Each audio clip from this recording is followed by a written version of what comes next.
Bonjour à tous, j'espère que vous allez bien. Bienvenue sur cette nouvelle vidéo. Mon nom est Bienvenu Dossou et je suis médecin. Nous parlerons aujourd'hui de l'entretien des organes génitaux masculins et en particulier de l'entretien de la prostate. Les organes génitaux masculins ont une fonction noble.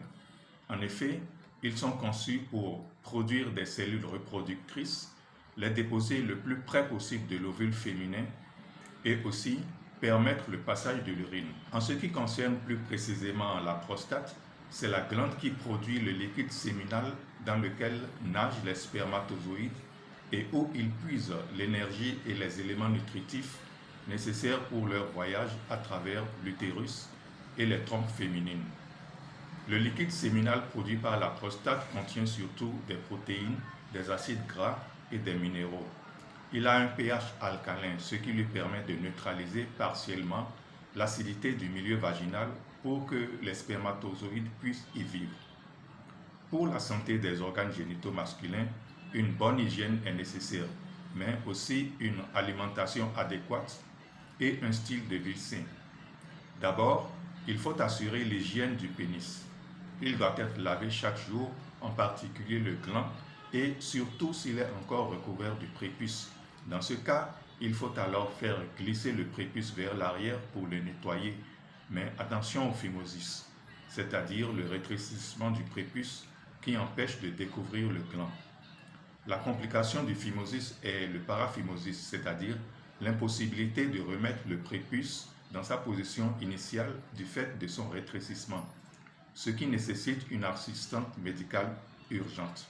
La circoncision, qui doit être faite en milieu hospitalier, a l'avantage d'assurer de prévenir le phimosis et de prévenir aussi les infections. Cela étant dit, il faut s'abstenir de porter des pantalons trop serrés.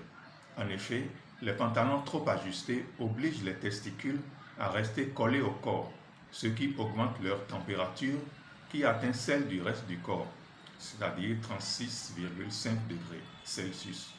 Ceci diminue la production de spermatozoïdes puisque ce processus est freiné à partir de 35 degrés. C'est pourquoi les testicules se situent hors de l'abdomen. Enfin, il faut faire l'auto-examen des testicules. De même que les femmes doivent examiner régulièrement leurs seins, les hommes doivent vérifier de temps à autre leurs testicules pour déceler des anomalies. Ceci est important car les premières phases du cancer du testicule ne font pas mal.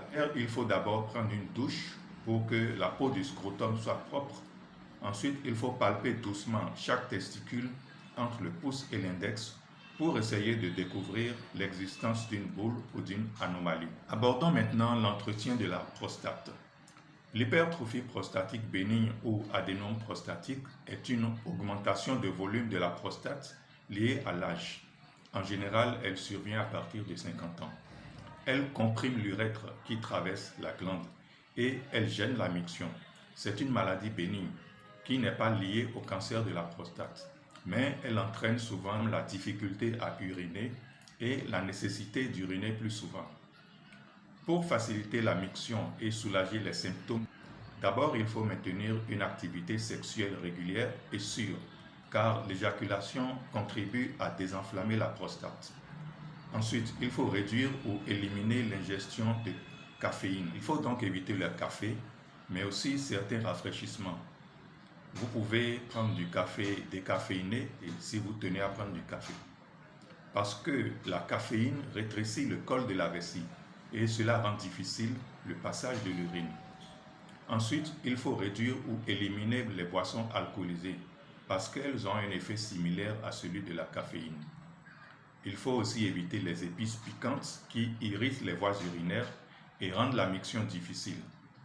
Il faut éviter ou limiter l'usage de décongestionnants nasaux et des antihistaminiques qui relâchent le muscle de la vessie et rendent aussi la miction difficile. Il faut éviter le froid qui favorise la rétention urinaire. Il faut éviter les secousses produites par exemple lorsqu'on monte à cheval ou sur une moto qui tombe dans les trous de la route, etc. Les secousses congestionnent la prostate. Il faut éviter aussi la constipation.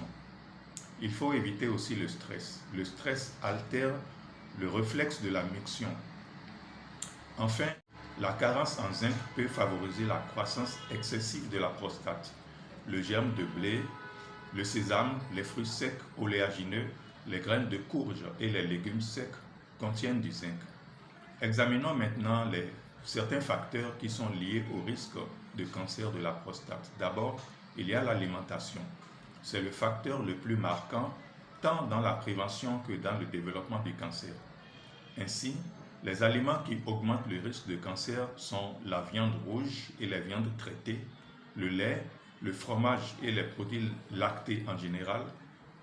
Et les aliments qui réduisent le risque de cancer sont la tomate, la pastèque, qui sont riches en lycopène. Le lycopène est un puissant antioxydant qui protège contre le cancer de la prostate. Ensuite, il y a le brocoli, les choux, les radis et autres plantes de la famille des crucifères. Les acides gras oméga 3, les vitamines D et E, le sélénium. D'autres aliments bénéfiques pour la prostate sont les fruits secs. Ils apportent des acides gras polyinsaturés, de la vitamine E et du zinc. Ensuite, les graines de courge qui désenflamment la prostate et facilitent la miction. Mentionnons enfin le soja.